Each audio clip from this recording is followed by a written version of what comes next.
Doctor Sonali Patil आणि त्यांच्या आईवर केला प्राणघातक हल्ला।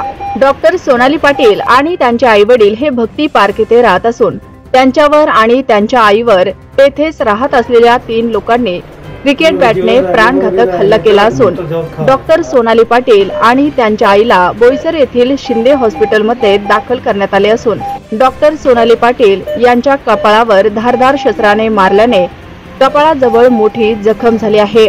डॉक्टर सोनाली पाटील यांना जबर मार बसल्याने त्यांची प्रकृती चिंताजनक आहे। पाटील जी आहे ती माझी लहान बहीण आहे। ती सध्या 5 वर्षापासून माझ्यासोबत वास्तव्याला भक्ती पार्क येथे राहत असते। आमच्या शेजारी राहणारे जे प्रशांत पाटील म्हणून आहेत त्यांच्या परिवाराशी शाब्दिक चकमक त्यांची चालू असते बायांची। आज मी क्लिनिकला असताना मला त्यांच्या पत्नीचा फोन आला की तुम्ही तुमच्या घरच्यांना समजावा वगैरे। मी बोललो ताई ठीक आहे, आम्ही घरी जाऊन बोलूयात। मी क्लिनिकला असताना तर माझी आई आणि बहीण हे मंदिराच्या देवदर्शनासाठी परत येताना त्यांच्यावरती त्यांच्या प्रशांत पाटील यांच्या परिवाराने हल्ला केलेला आहे। बहिणीला डोक्याला दुखापत झालेली आहे, नाकाचा हाडाचा फ्रॅक्चर झालेला आहे। सध्या तिला शिंदे हॉस्पिटलला आम्ही ॲडमिट केलेलं आहे आणि ह्या गोष्टीचा त्रास आम्हाला वारंवार नेहमी होत असतो सोसायटीमध्ये।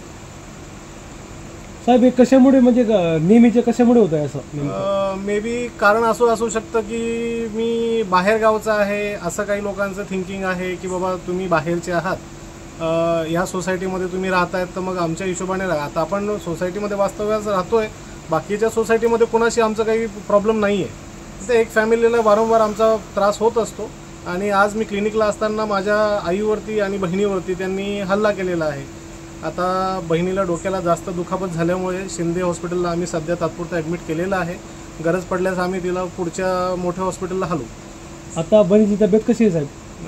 आता तर तिला आकडी आल्यामुळे ICU मध्ये ठेवलेलं आहे।